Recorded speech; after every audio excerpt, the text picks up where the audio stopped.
Woo-wee. Got a bit of kick.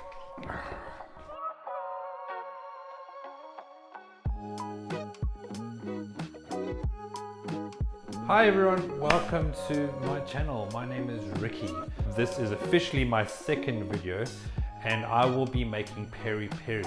Peri peri is a type of pepper that grows in Southern Africa. However, in today's language, we use peri peri as a general term for the type of sauce. So the basics of a peri peri sauce is obviously the chili, lemon, garlic, olive oil, and that's basically it. Well, let's get started. I'm going to show you the ingredients that we have. So we'll be working with chilies, homegrown chilies. I have a lot of chili plants growing around in my garden, but I've only got this left because it is winter and it isn't chili season, but I thought I'd get the most out of what I do have. I also went to the shops today and bought some chilies. So these are bird's eye chilies, and I just got these because, well, I don't have enough for a sauce. Because it's not chili season right now, I'll be incorporating a regular pepper or a capsicum to it, and also some tomatoes, only because I don't have enough chilies. The other thing that I like to add is lemon. Garlic is a must and is essential. I forgot to buy garlic today. Well, I'll be using crushed garlic that we bought from Costco a while back, and I'll be using this instead. I'm sure it will be fine. I mean, I do prefer to use fresh garlic wherever I can, but we do have this, so I might as well make the most out of it. When it comes to peri peri, some people like to cook it, some people like to keep it raw. So it all depends on what you would prefer. I personally like to cook it. I like to bring it to a bit of a simmer and let it cook for a few minutes just to get that rawness out of all the veggies. We'll be preserving them and we'll be placing them in glass jars. And the longer we keep the peri peri, the better it becomes. The peri peri that we'll be tasting today will not be the same flavor of the peri peri in 2 months. It develops flavors and becomes deeper and also spicier in time. The longer you leave it, the hotter it is.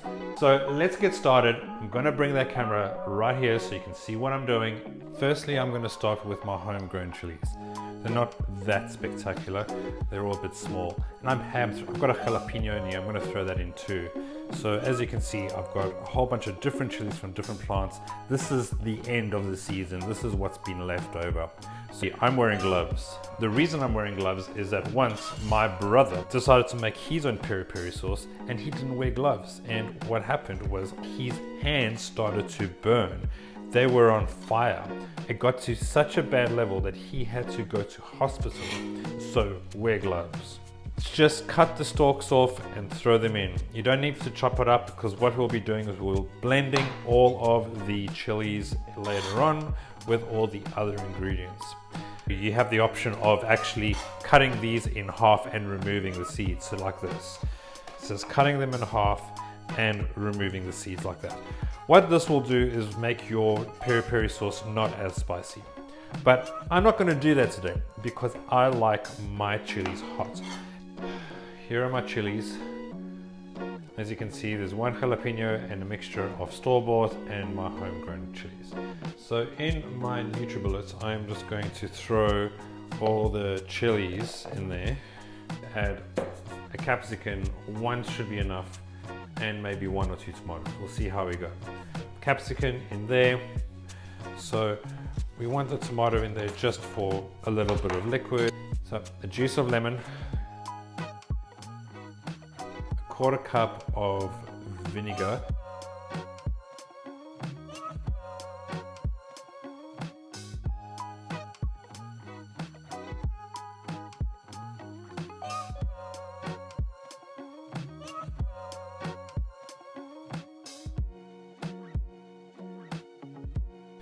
I actually forgot to put in the garlic, but no worries, this garlic is already crushed, so it's not going to be a huge issue. So I'm going to add that right now. Over here I have just 1/2 teaspoon of salt, 2 teaspoons of raw sugar. couple of pulses right there. We have blended all of the ingredients. So right now what we have over here is the mixture of the peri peri sauce. So let's have a quick taste. Ooh. Ooh. That is hot. Let me have some dough. Now that's good tea. Okay. Need a little more. It's really spicy right now and quite intense. So I'd like to balance all of those flavors out a little bit. So I'm going to add a little bit of everything. I'm going to add some more vinegar to this. So this is going to be another quarter cup. So another quarter cup of vinegar. More lemon. I'm going to add another full lemon to this. More garlic. It wasn't garlic enough. I'm going to add another 2 heap spoons. We're going to put more sugar in it. So that's another tablespoon of sugar and a little bit of salt. I'm just going to do a couple of pinches of salt. That's better. As you can see, I'm not going, whoa. That is much better. So what I'm going to do now is I'm going to simmer it for a few minutes. Go from there. Whew. Transfer the sauce into this pan over here.